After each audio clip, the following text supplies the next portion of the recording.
Hour work week. Yes, we need that. And the senator is pushing for $17 an hour minimum wage increase in lieu of that 15. American workers are more productive than ever, but aren't feeling the benefits. Let's learn from Europe and reduce our hours. And here's a snippet of what he wrote for The Guardian.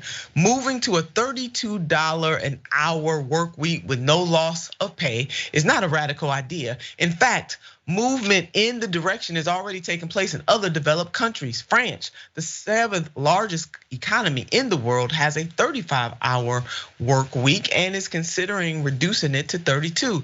The work week in Norway and Denmark is about 37 hours. There it is. And the senator also pointed to a recent 4-day work week pilot program in the UK, where 90% of participating companies said the trial was so successful that they have no plans to return to a 5-day work week. Lucky them.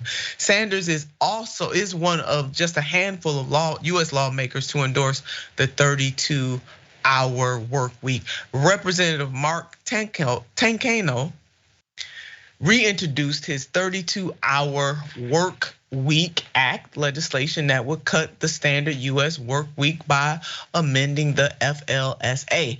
The bill currently has just 2 co-signers, Rep. Pramila Jayapal of Washington State, the chair of the Congressional Progressive Caucus, and Rep. Jan Skakowski, a Democrat in Illinois.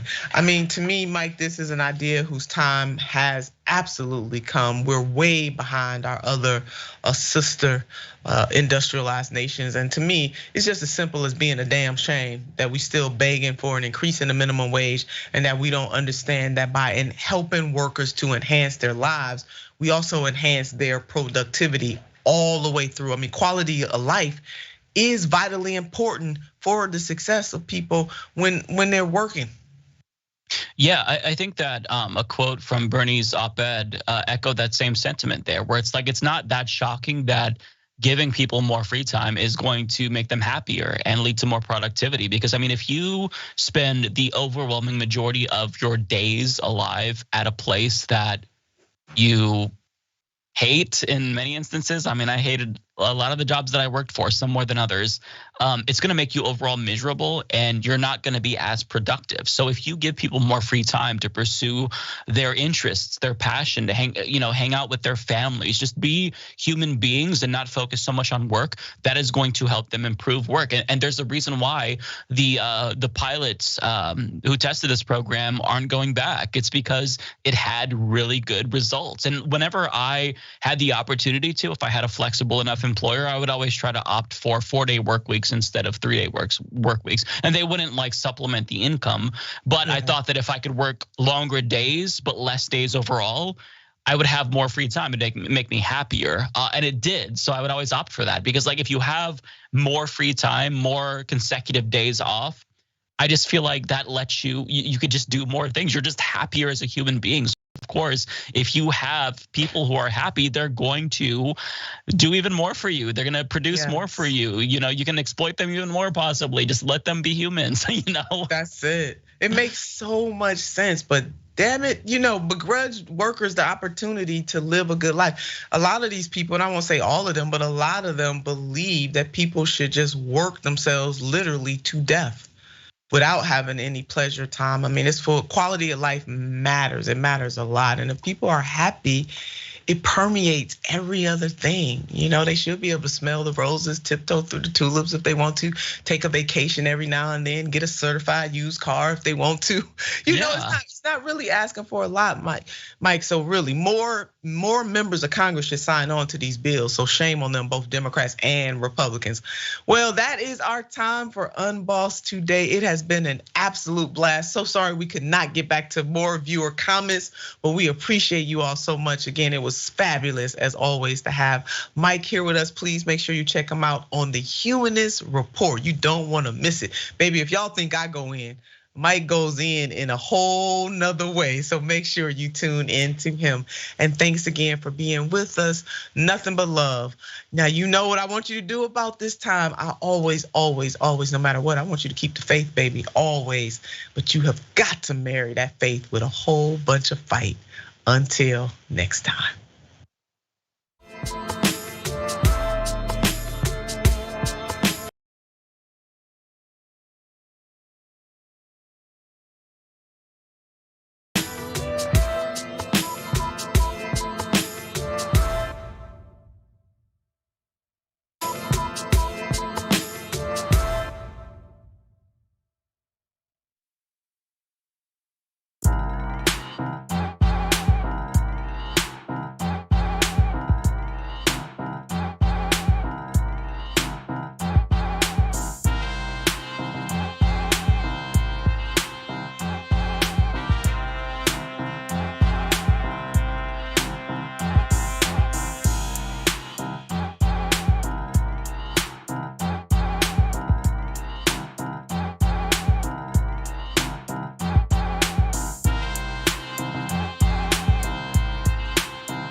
Welcome, friends. Welcome, family. What's up, Pop?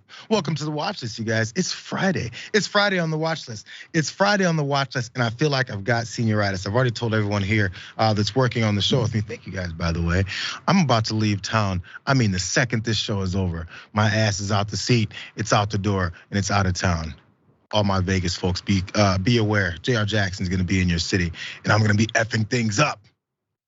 Uh-oh. I was just gonna say. It's the hangover part.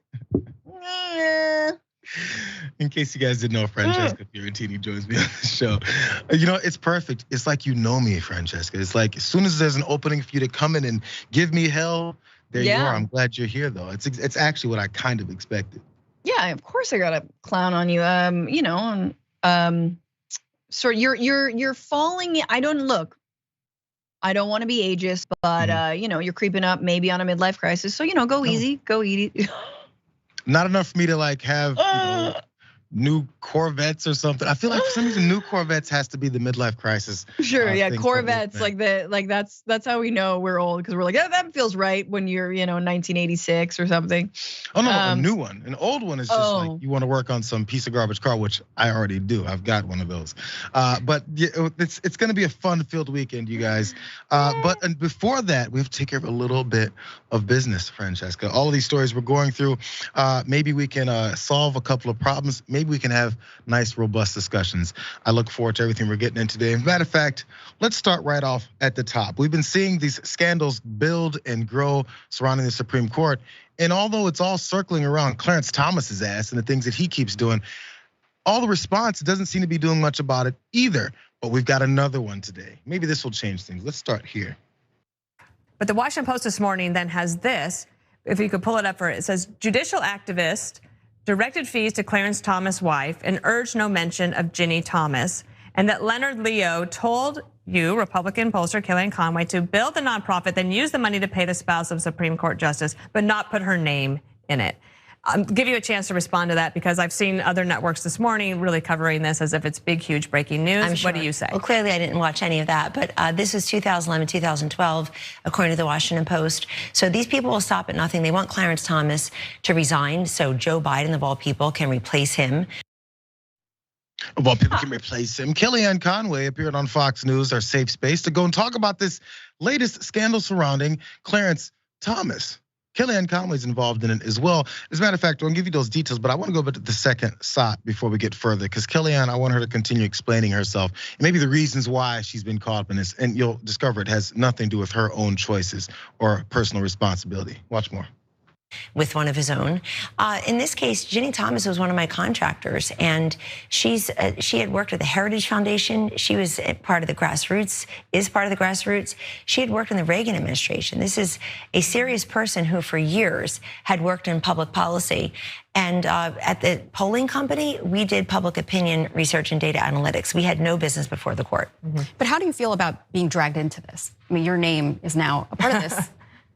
You're no stranger to that. They love it. I'm not a stranger to that. They love to put my name in a headline. Either Kellyanne Conway or Kellyanne Conway's husband seems to be their favorite headlines. But the fact is this, that the Washington Post was looking for me all day yesterday.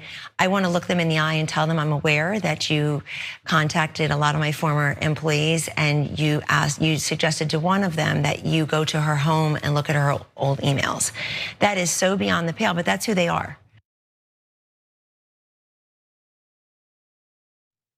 Only Kellyanne Conway can avoid journalists asking her questions about her part in this whole thing and say, I'm gonna look them in the eyes, as she looks into a camera on Fox News. And the Washington Post has no representative there to look in the eyes as she says this. Still, she's gonna blame the media. If you haven't noticed yet, none of this has anything to do with her, but the Washington Post points this out. This is why she's deflecting. In January of 2012, this latest judicial activist that's paying money for everything, his name is Leonard Leo. He instructed the Republican pollster Kellyanne Conway to bill a nonprofit group he advises and use that money to pay Virginia Thomas, Ginny Thomas, as you guys know her, Clarence Thomas's wife. The same year, the nonprofit, the Judicial Education Project, filed a brief to the Supreme Court in a landmark voting rights case. it all seems to be kind of adding up. There's more. Leo, he's a key figure in a network of nonprofits that has worked to support the nominations of conservative judges. He told Conway that he wanted her to give Ginny Thomas another $25,000, is what those documents show. He emphasized that the paperwork should have, quote, no mention of Ginny. Of course. Sounds like it's regular, standard, run-of-the-mill corruption. Of course we don't do that. Why would we name her? He goes on. Conway's firm, the polling company, sent the Judicial Education Project that $25,000 bill that day, per Leo's instructions. And it listed the purpose as supplement for Constitution polling and opinion consulting.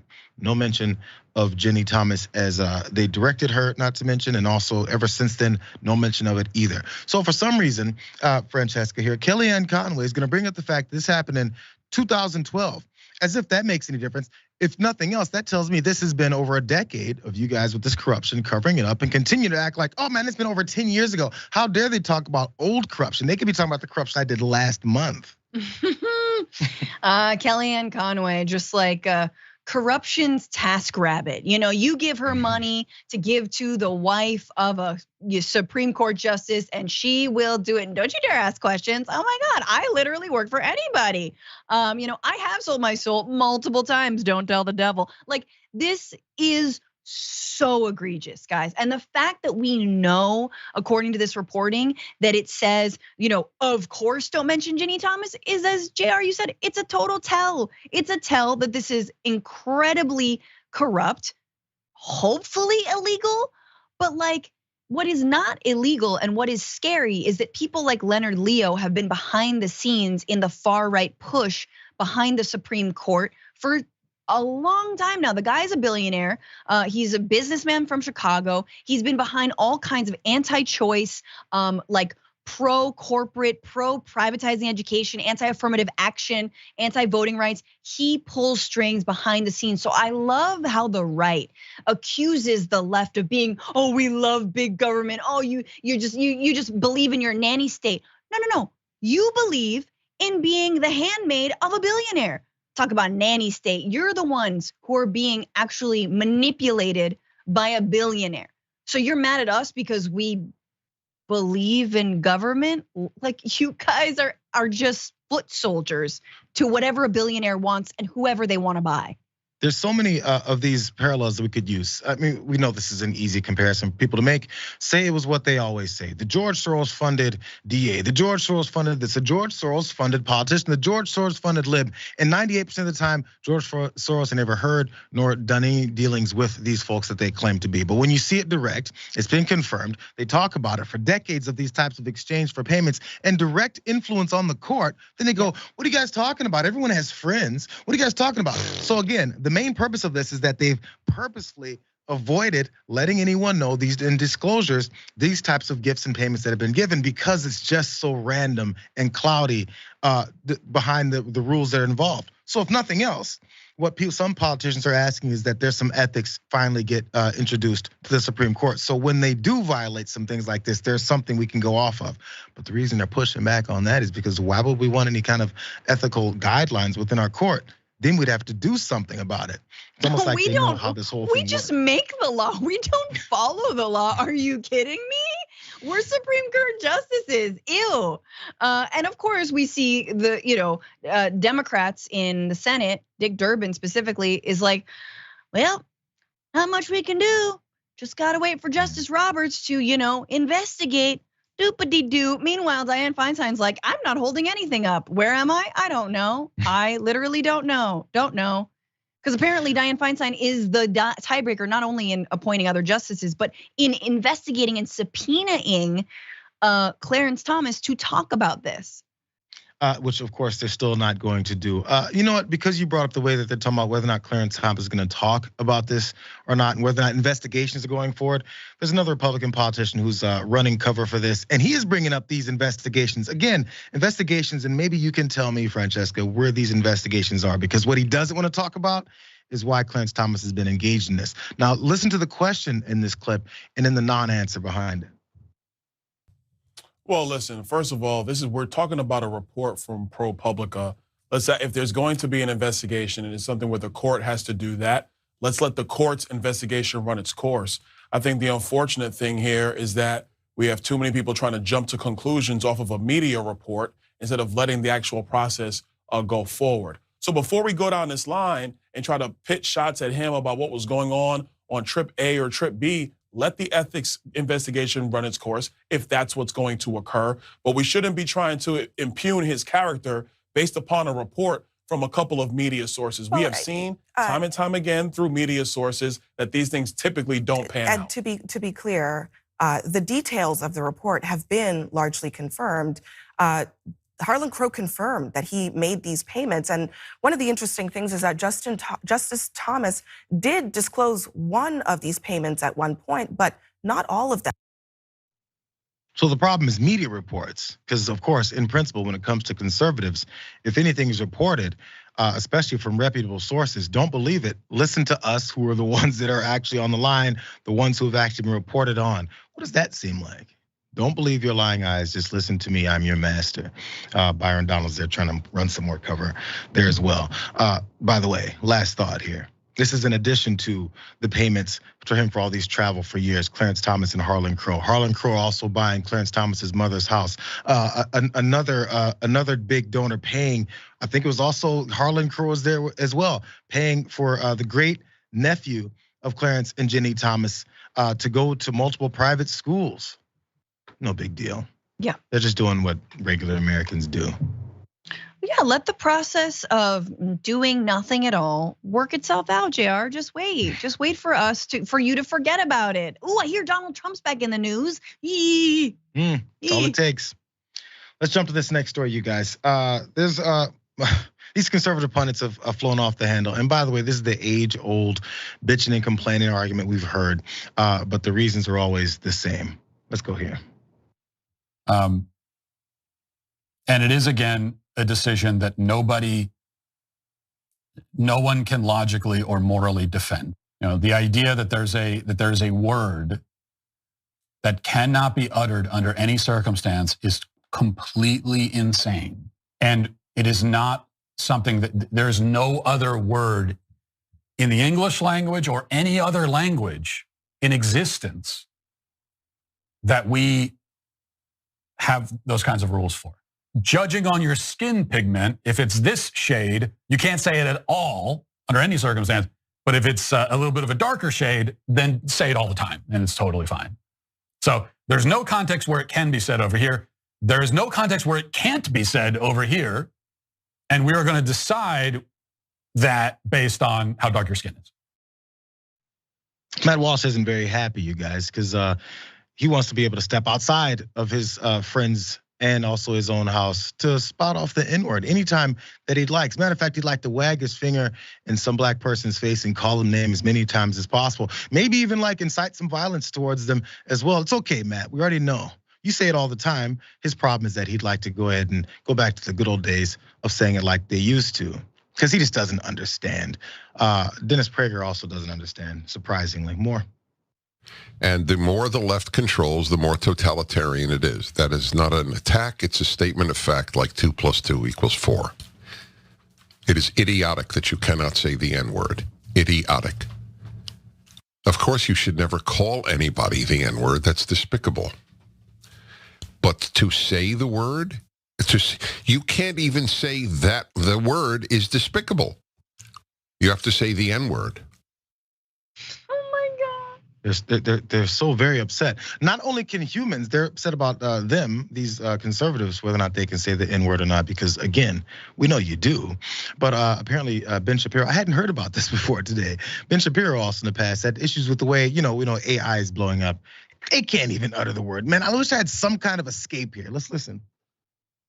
Whoever is programming ChatGPT has decided that the highest form of morality, the thing that matters literally the most, is making sure that no one ever says a racial slur, up to and including saving millions of people. It's a problem, Francesca. It's a problem. You have to weigh in, JR. I was gonna let you go first. Okay, fine, I'll go. Please. So,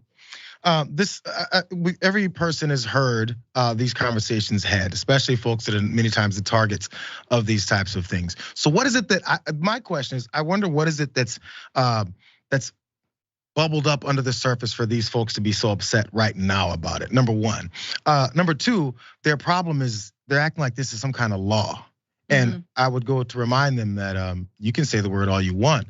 There's just sometimes consequences for it for the particular company that you'd like to say it in front of. And do you understand the meaning behind the word, the history behind the word? No, they do. That's what they don't want more folks to understand, because they need this to be sanitized. They need to be washed away, and make sure anybody else who's used this and weaponized it in our systemic way that we've conducted our racist background in our country, they want to make sure that no one really knows how this whole thing has gone about. They're trying to neutralize it and make sure this is nothing to them. But by the way, the ironic part is there's this guy named Ron DeSantis down in Florida that actually is legislatively, along with his legislators in the House, trying to keep you from saying or admitting or saying who they really are. Those words being gay, trans, bi, lesbian, those or people legislating against using their different pronouns than the ones you were assigned at birth. Oh yeah, those are like, that's really the N-word. And it's just, I agree with you, man. Say it, cowards. Just say it.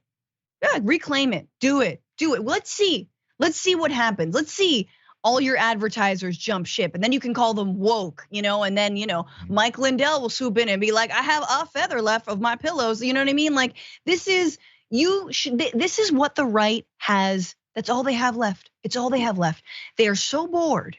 They've won so much. They have so many tax breaks. We live in late stage capitalist hell. They have not, like, almost all the Supreme Court justices. They are bored, and they believe that not being able to say this one word is actually their oppression.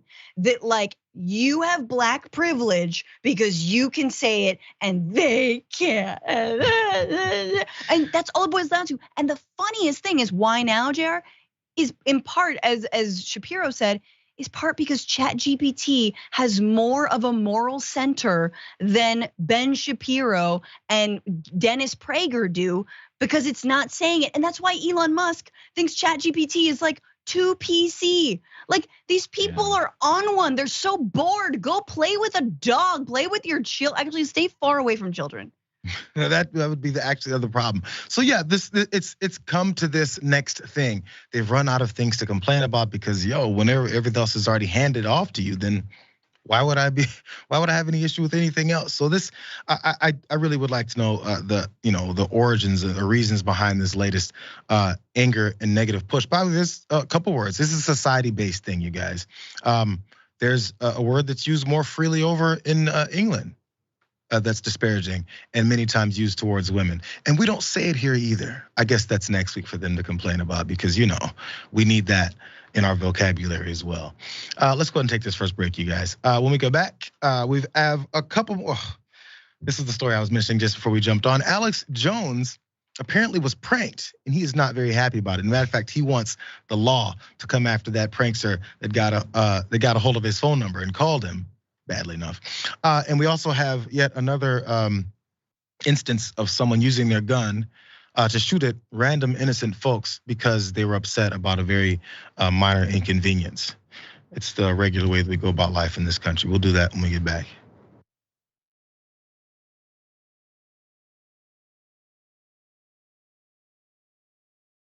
Welcome to Indisputable.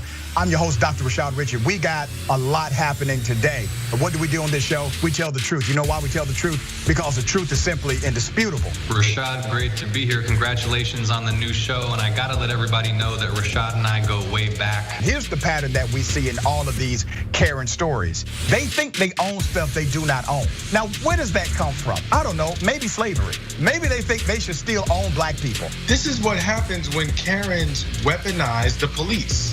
When you're used to privilege, equality seems like oppression. It hits you in a certain way when someone is holding you against your will, treating you like you're a criminal and you're an innocent person. This is something that black people face no matter where they are. A stronger black economy lends itself to a stronger, greater economy. Don't think it's exclusive of you, it's inclusive of you. What's your beef with critical race theory? It adds more fuel to the fire of the racist tendencies that we already have. We have a generation of problem solvers that can remedy the problem if they are properly taught what the problem is. You know who created redlining in this country, it was a white liberal. I don't give a damn who created it. If it's a racist policy, Shelley, here's what I don't know. I don't know. See, there you go filibustering, brother. You're scared of this truth, but you're going to get it, though.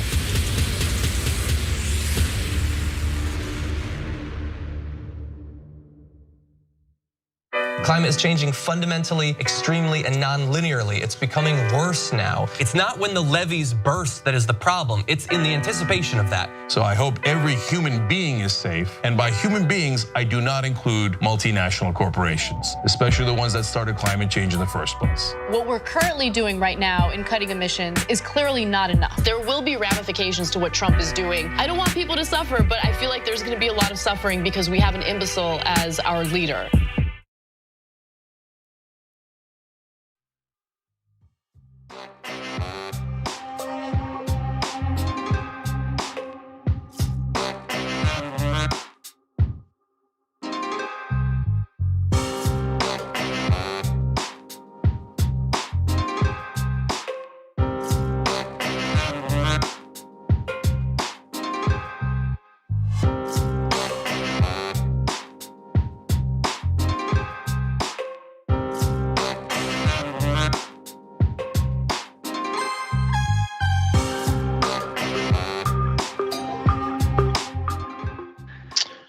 Back on the watch list, you guys. TYT member Shy Coltrane, what's going on? Says another racist white guy deciding who has the right to be aggrieved. It's always the way it is. Anytime they don't have that control or position of power, they feel uncomfortable. Like, oh my God, everybody's coming for me. Over on Twitch, what's up, Twitch? Face Plant Kagers says JR finally wearing a respectable hat. I suppose you're one of those Chicagoans. And hoodie, sweetness. Come on. Walter Payton, one of the greatest running backs of all time. Airship Right over on Twitch as well says, I openly encourage him to step up, I assume this is about Matt Walsh, and drop the word. Find out if his privilege will walk him home after. And by the way, listen to this.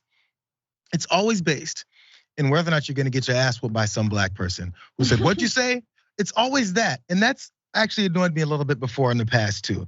It's not always like this threat of violence, because by the way, that still perpetuates this whole idea that black folks can fly off the handle and have absolutely no control over their emotions. And suddenly the first thing you want to do is whoop your ass because of what you say. And it's just a word. But there's a lot of history and basis behind it. What that tells us is who you are. So if I hear that word from people, which I have, I don't have the sudden reaction of going and wanting to whoop your ass. I have the sudden reaction of, I know who that guy is. I know where to put him in my world. I know where to put him with my general approach to everything that's happening, because some folks are dangerous. So if I need to, I know who to make sure I'm watching first, because of maybe the way he addresses the world, maybe the way he sees folks that look like me. Because we always have to be watching our back, because you never know who has these types of thoughts that actually don't say it to your face.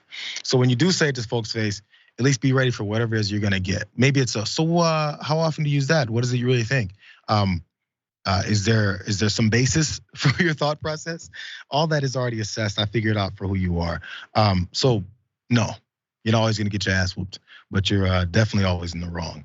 Let's read a couple more. We're gonna jump back in these stories. I'm sorry, you guys, we're a little behind with all this extra talk. But Pitchforks Dragon on YouTube says, JR, the Lakers can't hang with the gas break dip style of the Bay. Dub Nation. 7 games is all I have to say. And I enjoyed that game last night. You did? Play is what yeah, I did. Well, I'm not a Lakers fan, I'm a Clippers fan. Oh. No, I'm okay, I like LeBron.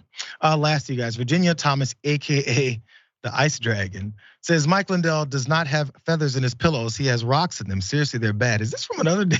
I don't know when Mike Lindell. No, I mentioned the feather, like one feather left. Really? I did. Have you tried the pillows, JR? I feel Mike like Lindell's? No, I was very curious actually, because I assumed that they're probably mid-range. They're probably not the worst, but they're definitely not the best. They're very mid, is that what you're saying? I'm assuming that, but I wanted to confirm it, but I don't have the desire to give this guy. Let's go ahead and jump to this next story then, you guys. Let's go.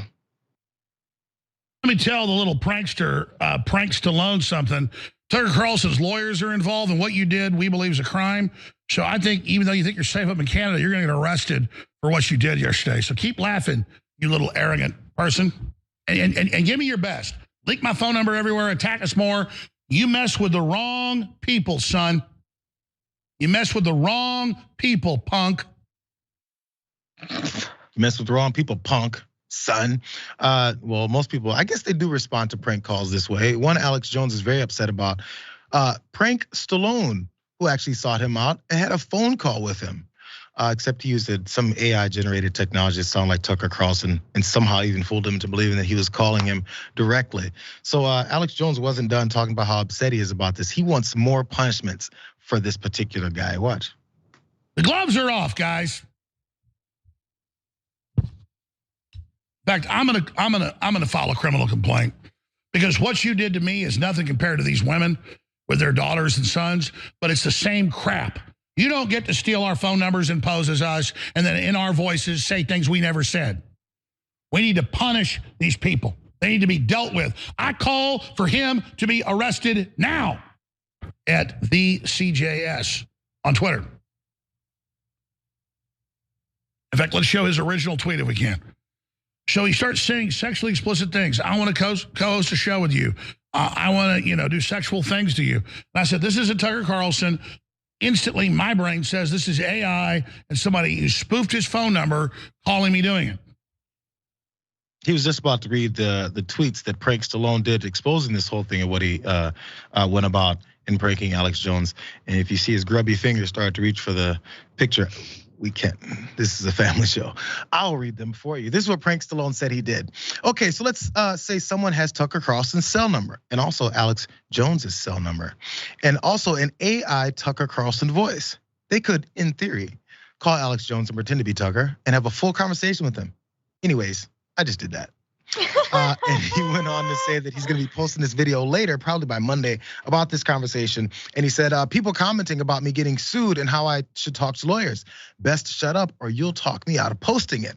And of course, he said there was also one more other conversation that Alex had with him where he's very upset, called him a few names, and he said, I've got that on audio recording as well. I guess that's gonna be released as well too. We'll see. Maybe he's actually a little bit shaken by all these accusations and actually threats of getting attorneys involved, as he pointed out there. But one other aspect of this, okay, so the phone call was made. He didn't give us too many details of what was said, but he did say there was something sexual in nature there. A joke that maybe we can do a show together. And this particular line here, which, since we're talking about censorship previously about Matt Walsh and the N-word, there's more words you can't say. In response to the call, Jones, who claims to be a bold truth teller, lectured his audience about how it is not, in fact, funny to call him, pretend to be Tucker Carlson, and beseech him to, quote, suck my, let's just say the slang term for women's breasts. That's what it was that he said you can suck. So there was that issue that Alex had with him in, I guess, propositioning him in the voice of Tucker Carlson. He could have, which he did, hang up after a minute worth of the conversation, but he's very upset. Maybe something else was said that he doesn't want to get released. That's just a question I have, Francesca. Yeah, or did he say yes to that question? There's lots of problems, lots of possibilities here. We don't know. Would you hypothetically be willing to, suck my? Yeah, I could find a way. I can't do an Alex Jones, but I love this story. I love how mad he is, and I love that he should just play it off and be like, it was dumb, it was a stupid prank. Don't give him any more credit because, look, we know the right loves the lulz, and you just got punked, man. Looks like the lulz are on. I don't know if this, Prank Stallone, which I think is a great name. I'm sure, like a lot of pranksters, is not really politically motivated, but it's just like, I could do this, and I did. I just like the idea that this is the only thing I believe that AI should be used for is getting, although they do it to themselves, but getting right wingers to say and do wild things is very, very funny to me. Although all it takes is for Kanye to show up. Yeah, like Ye just has to go on their show, and then suddenly they're platforming a Nazi. It's like backroom conversations. Suddenly they're ready to broadcast them somehow. Yeah. That's the way these things have always worked. By the way, one other aspect of this, because look, he's so pissed about this whole thing with this prank phone call. But what he's not upset about are these real accusations and pushes that he made that actually had these results that he had to pay for. In case you guys forgot, some parents of Jewish Sandy Hook victim was forced to move 7 times due to the harassment that came after Alex Jones weaponized his entire audience to go after folks, calling it false flags. These children, this didn't happen, that didn't happen. These are paid actors. All the craziness that he said actually led to real trauma and furthering people's pain, again, after we do nothing about them being murdered. There's another instance of it. Another father. Jones's Sandy Hook lies forced him to move from Connecticut as well. So folks moving all over the place around the country, and this guy's sitting in his office mad because someone did an AI voice of Tucker Carlson and gave him a phone call and probably embarrassed him. So his pride is worth way more than other folks' lives, and also their peace, and also their mourning, which will happen for the rest of their lives. That's the piece of garbage that we're talking about here. Let's go to this next story, you guys. My office has filed murder charges against an Oakland man who fired his assault rifle into the street, killing 21-year-old Marie Villa Bedford, who was just driving by. Bernard Tracy Jemerson, an Oakland resident and the father of 2 young children, told police he was frustrated by the noise of cars racing up and down his street in the middle of the night.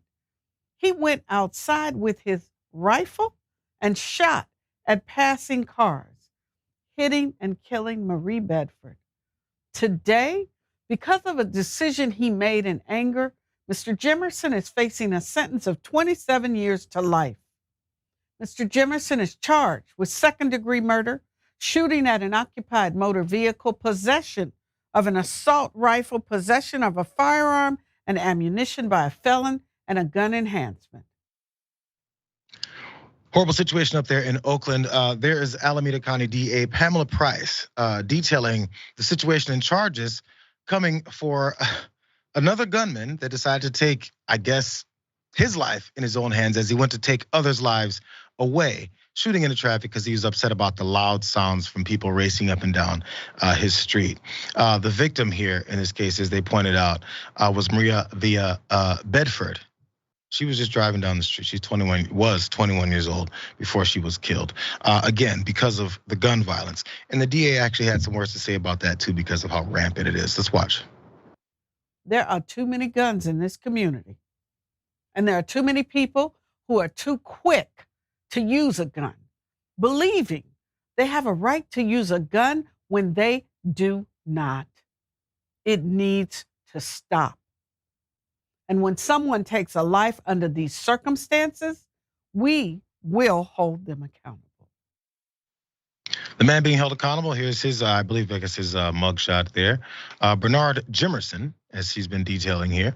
And he's the father of 2 children, a 2-year-old and a 4-year-old, son and daughter. He told authorities that he was upset and frustrated, as I pointed out, from people racing up and down the street, I guess keeping his kids awake. So I guess the best solution for that is to go shoot at random folks, some woman who's just driving. He told police that he decided he would fire his assault rifle at the cars as they drove down the road. Again, that's what Price pointed out. Then Bedford, the victim, was then shot and died as her Mercedes crashed around 2:30 in the morning on Saturday in April.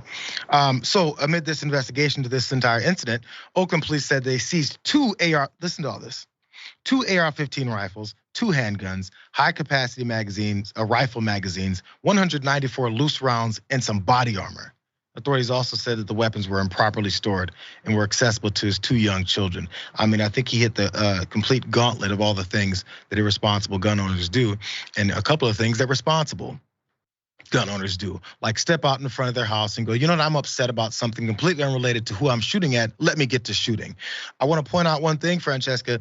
Listen, we've seen these stories. We talked about the cheerleader that was shot, the kid on the front porch, Ralph Yarl that was shot, the young lady that was shot as they made the wrong turn down some rural street in New York that was shot.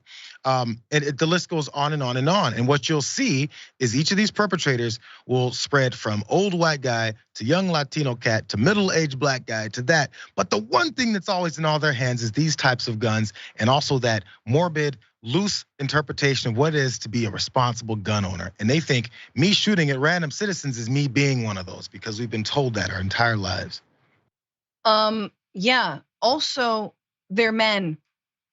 All right, 99.999% of the time, okay? Men would rather shoot at traffic than go to therapy. Men would rather shoot and kill an entire family who asked them to stop shooting in his backyard Then stop shooting in his backyard. Then go to therapy. I mean, this is like, I'm sorry to harp on this, but y'all think for a moment. Just think for a moment. If every single perpetrator were a woman, we would be like, these bitches are nuts. We'd be like, we need to do something about this right now. No one go to work, no one go to school. Women are losing their minds. So again, it is the guns. It is absolutely the guns, but it's also this like fragile masculinity that is plaguing men, I guess, that they feel the need that when something ticks them off, they're going to open fire.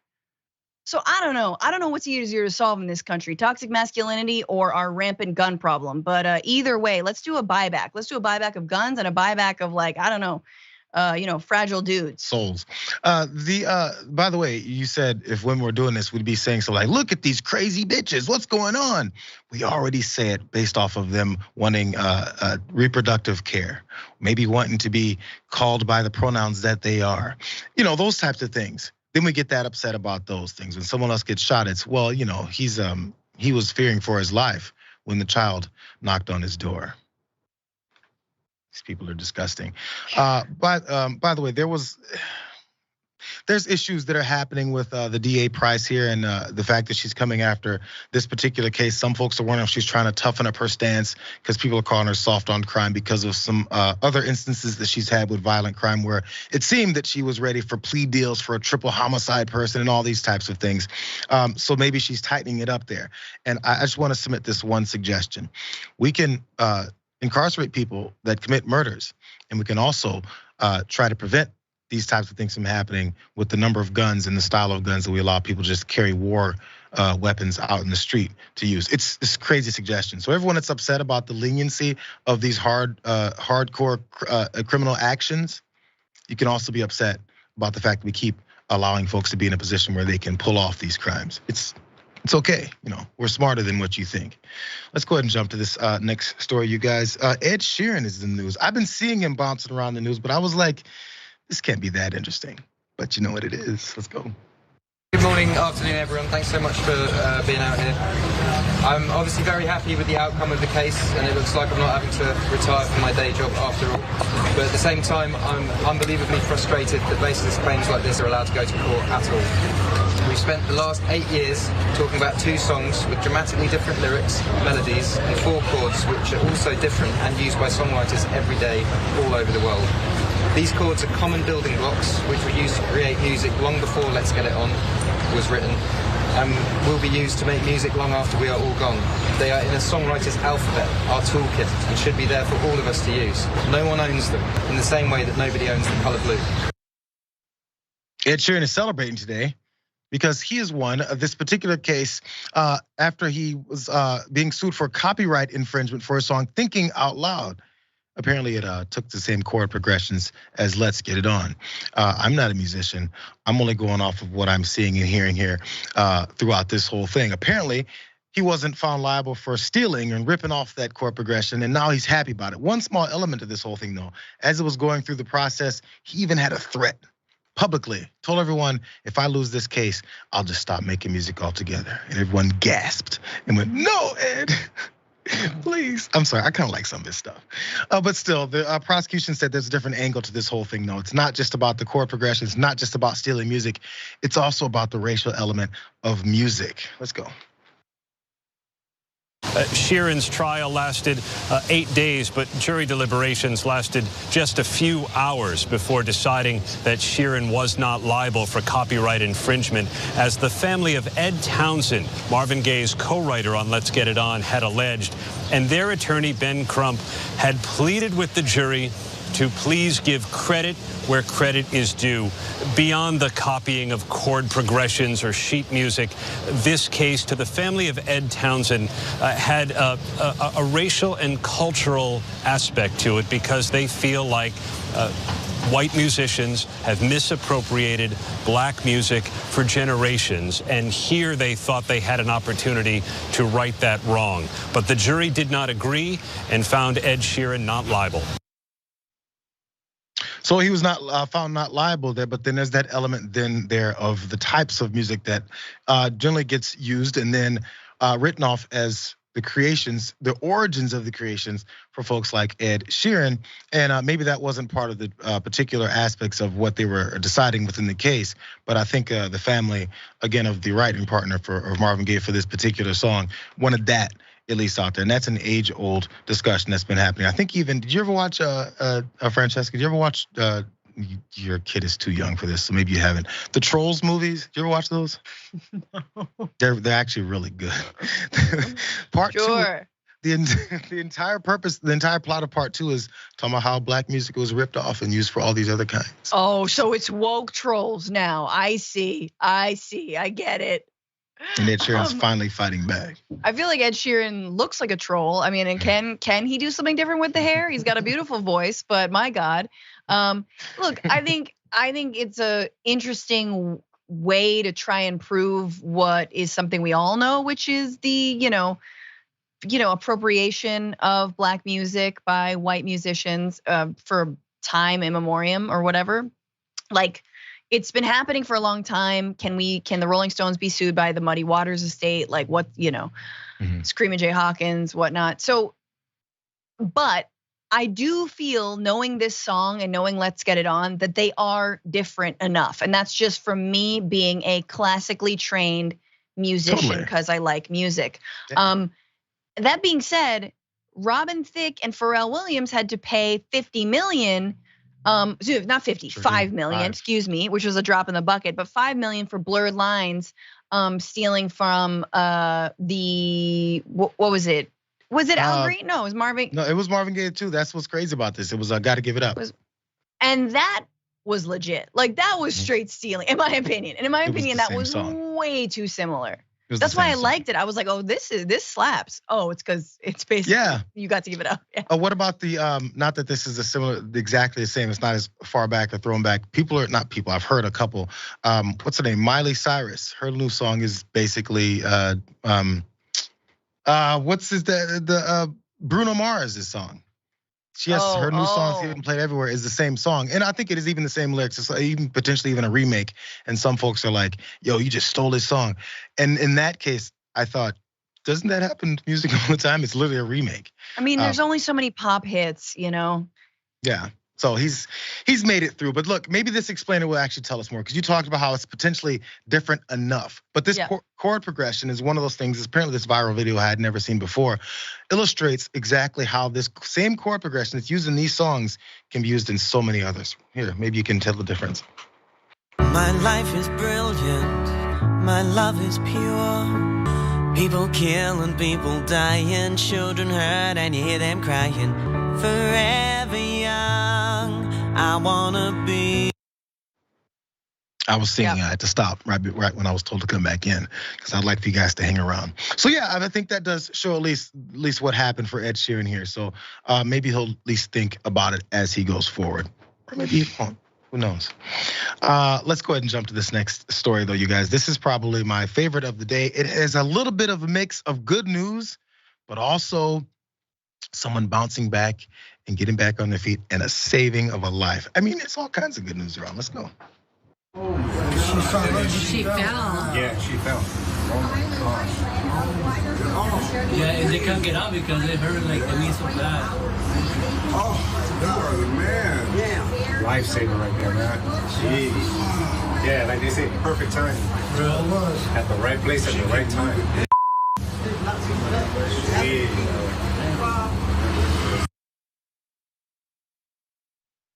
It was straight out of a Hollywood movie. Good, because it happened in Los Angeles. As you can see, this lady falls over and it's like she's in a Freddy Krueger movie. She can't get up. Here comes the killer. But in this case, the stroller was headed right towards a busy street. And there you go, Good Samaritan jumps in and saves the day, catches the stroller, baby inside. And hopefully I would think some of those drivers would have noticed something coming and stopped in the first place. But that hero, as he's now being called, actually got a chance to sit down with NBC News to talk about why he was there in the right place at the right time. Go. Surveillance footage capturing the harrowing moment. A gust of wind blew a stroller with baby toward a busy highway. I caught it down here. Tonight, the hero of this heart-stopping viral video speaking out. Really wouldn't want to see the end result if I wasn't there. The stroller on the move, the baby's great aunt struggling to reach the infant. I heard screaming to the right. Eyewitness Donna Gunderson was sitting at a nearby patio. And I see a stroller going down the driveway, and my heart dropped. Just before the baby rolls onto a highway, you see Gunderson's brother Ron save the day. Yeah, I knew I can get it, and I got it, and I'm thankful for that. He says the baby's great aunt is shaken but okay. She tried everything she possibly could to get up. Her knees were bleeding when I got up to her, and she was still shocked. She was crying. This is another, by the way, this part of this is an illustration of one of my fears as I age.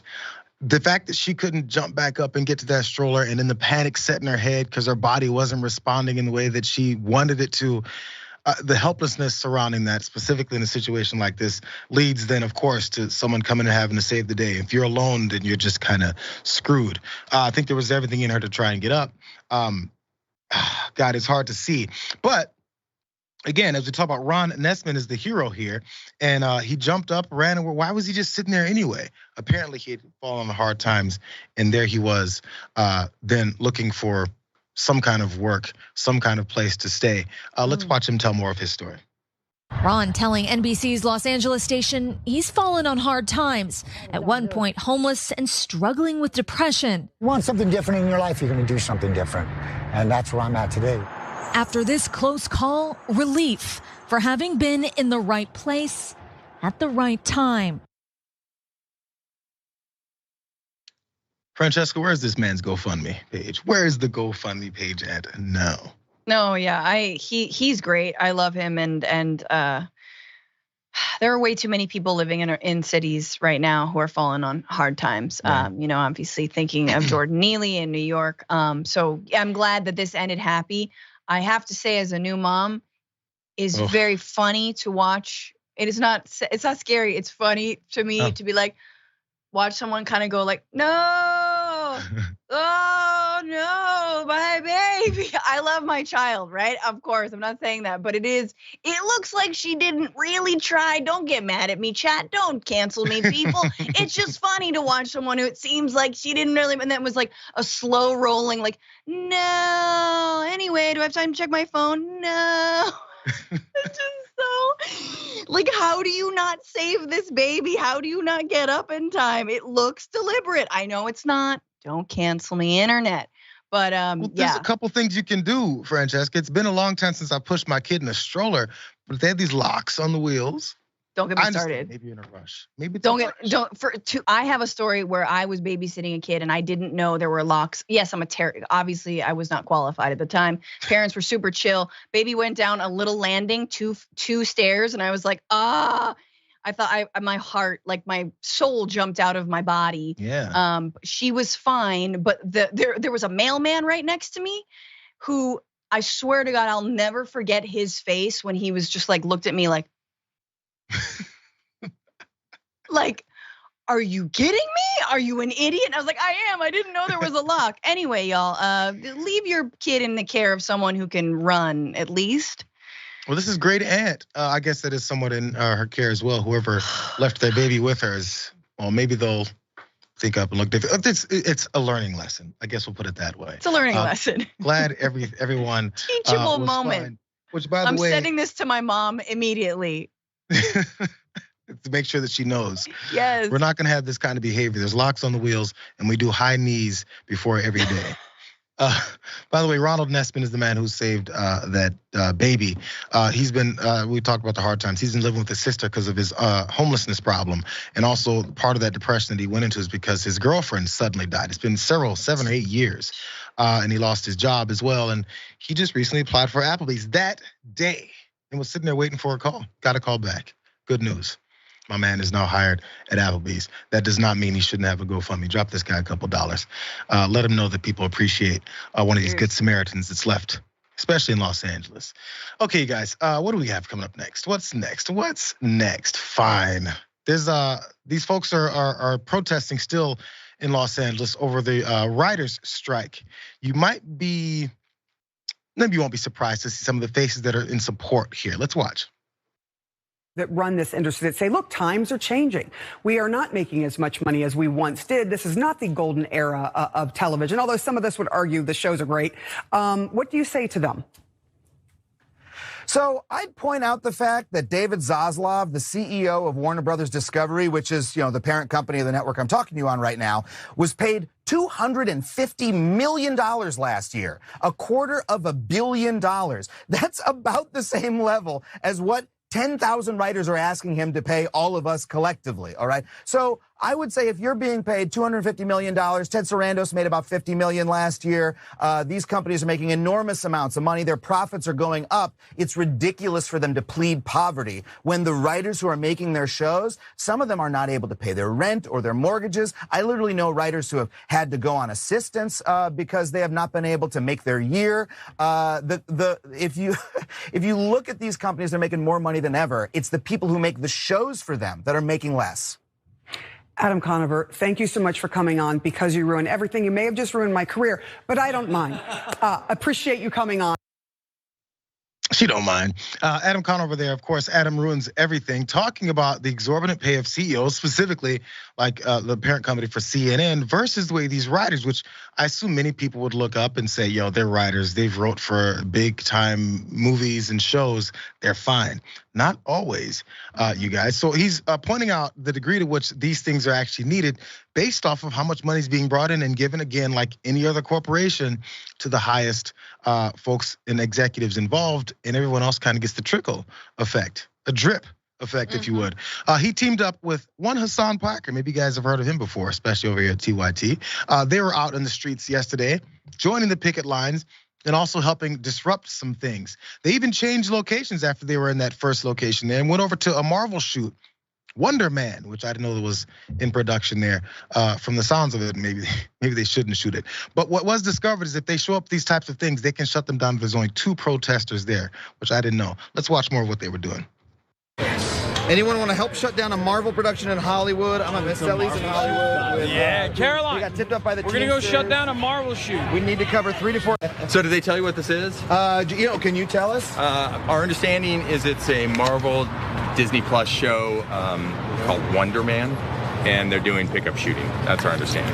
When we got here, there was a lot of concerned faces and phone calls and conversations. So.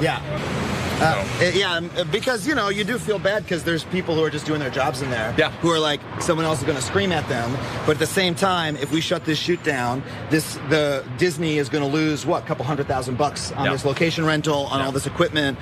You got a whole bunch of different things that need to come in for the set to work properly, and the entire point of this is to stop that from happening. And stop it from happening, they did, Francesca. And as you saw, as the front end of that clip there, Hassan said, "Get in, Caroline. We're gonna go shut down a Marvel shoot." It gives us vibes of this particular. I think this should be spread far and wide, you guys. There's Hassan. There's Adam. I forget that character's name from Mean Girls. But get in, loser. We're shutting down a Marvel shoot, which again they did. And he also bought $500 worth of pizza for the strikers there as well. Generous guy, that Hassan Piker. He's always off the streets. Look at that guy. Never heard of that guy. That guy wearing his Democracy Now! Hat. Obviously love Haas and love Adam. I mean, he is such an incredible figurehead for this strike right now, and him breaking it down so succinctly on CNN is important and critical. Look, it's so funny that the questions that she asked, because even she's reaching for questions. It's so obvious that the writers deserve a pay raise, deserve all the things they're asking for, a stop or a halt on AI, residuals on streaming, which is so bonkers that they don't receive them, a change to these mini rooms and all that stuff. But it's like, it is a golden age of streaming. People, how many streaming services do you subscribe to? Definitely like 2+, right? Mm-hmm. Which is probably a streaming service. It's so ridiculous for them to say they can't shell it out because they can. And by the way, you're gonna cost them way more than a couple $100,000 by shutting down that Marvel shoot. You're gonna cost them like $100,000 what it takes to set up, it'll be millions of dollars, and that's great. And the fact that the Teamsters can't cross a picket line if the WGA protesters are there is amazing. Teamsters, again, driving the trucks, hauling all the equipment in. So, yay, solidarity forever. Let's go. I'm so glad you're here for this one because we talked about it earlier in the week, but I don't know if you have a closer or more like a well-rounded discussion of how this whole thing could potentially, and if this is the best approach. You're a writer, you're a comedian, you know the game to a degree. So like just that being, people are concerned this could be a year in the making, but stuff like this, I think you can maybe shut it down a little bit sooner. Maybe it has to go in a higher gear. Yeah, it's scary, but if they don't take this stand now, and if they don't get solidarity, it'll be a lot scarier in the future. So hats off and shout out to all the writers and friends and comedians I know who are on the picket line. Yeah, and if you think that these execs and corporate studios care about these folks, and when the time is needed for them to be without them, you're fooling yourself. So the hurt isn't going too many the wrong way. Thank you, Francesca. Happy Friday. Thank you. Thank you. Happy Friday. And hug the baby for us all. I will. Everybody check out the Bitchuation Room podcast, wherever you get your podcast, at Franny Fio on YouTube. Do that, you guys. Thank you, Francesca. We'll see you next time, man. Also, thank you guys for joining me as well. It's Friday, so it's a power panel over on the Young Turks. We'll check them out. We'll see you guys actually Tuesday. But watch this will be here on Monday. I'll see you guys on Tuesday. Peace.